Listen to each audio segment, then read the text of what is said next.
જય શ્રી કૃષ્ણ મિત્રો, નિત્ય સત્સંગમાં આપ સૌનું સ્વાગત છે।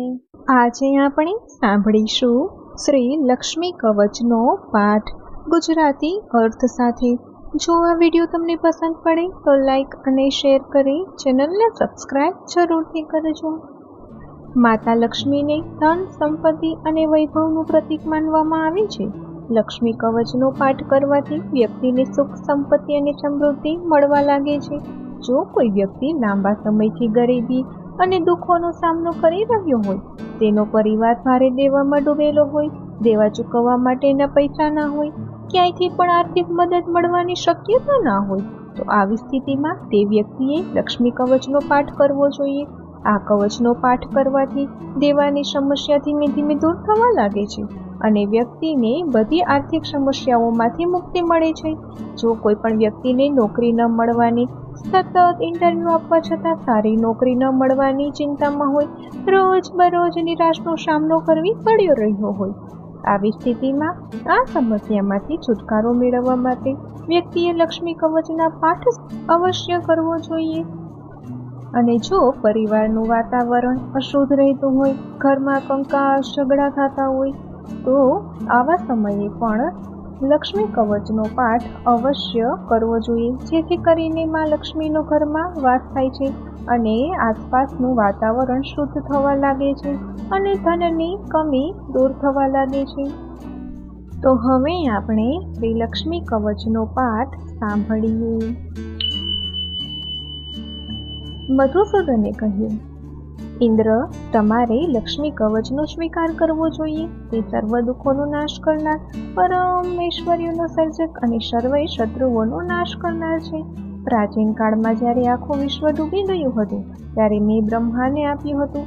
તેણે ધારણ કરીને બ્રહ્માએ વિશ્વમાં શ્રેષ્ઠ અને સંપૂર્ણ ઐશ્વર્ય પ્રાપ્ત થયું। દેવરાજ બ્રહ્મા આ સર્વવ્યાપી કવચના ઋષિ છે। પંક્તિઓ શ્લોક છે। પદ્માલય પોતે લક્ષ્મી દેવી છે અને સિદ્ધેશ્વર્યના મંત્રોમાં તેને વિનિયોગ કહેવામાં આવ્યો છે।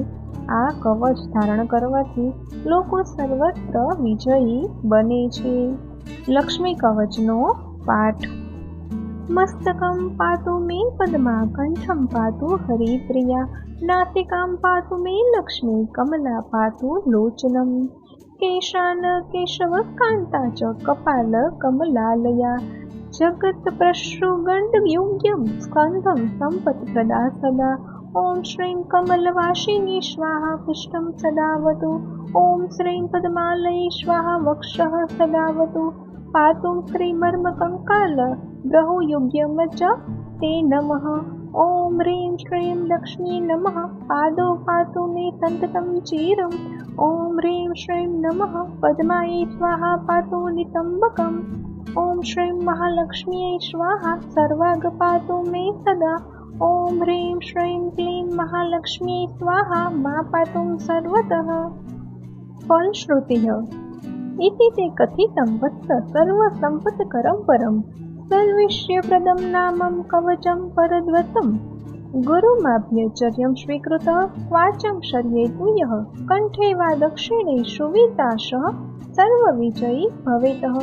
મહાલક્ષ્મી ગૃહં તસ્યં ન જહાતિ કદાચન, તસ્યં છાયેવ સતતં, તા ચ જન્મની જન્મની, ઇદં કચ્છમ જ્ઞાત્વા ભજેલ્યક્ષ્યં સુમંતિઃ, ષટ્લક્ષ પ્રજોક્તિન મંત્રઃ સિદ્ધિદાયકઃ। ઇતિ શ્રી બ્રહ્મવિવર્તે ઇન્દ્રં પ્રતિ હરિણોપદિષ્ટં લક્ષ્મી કવચે સંપૂર્ણમ। આનો અર્થ થાય છે, હે મા પદ્મા, તમે મારા માથાની રક્ષા કરો, હે હરિપ્રિયા, તમે મારા ગળાની રક્ષા કરો, હે લક્ષ્મી, તમે મારા નાસિકાની રક્ષા કરો, અને હે કમલા, તમે મારી આંખોની રક્ષા કરો, હે કેશવકાંતા, તમે મારા વાળની રક્ષા કરો, હે કમલા, તમે મારા કપાળની, હે જગતજનની, તમે મારા મસ્તકની, તથા હે સંપત પ્રદા, તમે મારા બંને ખંભાની રક્ષા કરો। ઓમ શ્રી કમલવાસિની સ્વાહા, તમે સદૈવ મારી પાછળ રહો। ઓમ શ્રીમ પદ્માલય સ્વાહા, તમે હંમેશા મારી હૃદયનું રક્ષણ કરો। શ્રી દેવી તમને પ્રણામ। તમે મારા અસ્થિ, પંજર અને બંને ભુજાઓની રક્ષા કરો. ઓમ રીમ શ્રીમ મહાલક્ષ્મી નમઃ. હે મહાલક્ષ્મી, તમે સદૈવ દીર્ઘકાળ સુધી મારા ચરણોની રક્ષા કરો.